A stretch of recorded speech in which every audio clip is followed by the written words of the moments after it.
প্রিয় তৌহিদি জনতা, কোরআনে কারিমে আল্লাহ রাব্বুল আলামিন বলে দিয়েছেন, কুল আতিউল্লাহ ওয়া আতিউর রাসূল ফাইন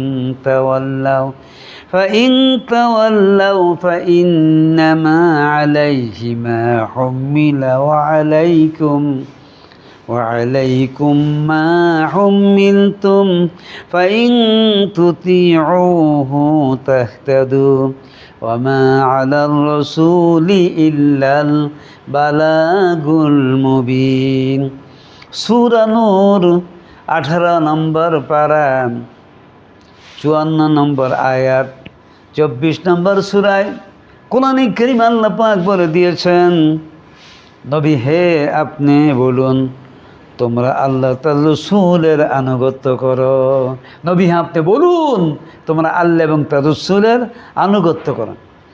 অতঃপর যদি তোমরা মুখ ফিরিয়ে নাও, এরপর যদি তোমরা বিমুখতা অবলম্বন করো, তাহলে তার উপর ন্যস্ত দায়িত্বের জন্য সে দায়ী এবং তোমাদের উপর ন্যস্ত দায়িত্বের জন্য তোমরাই দায়ী।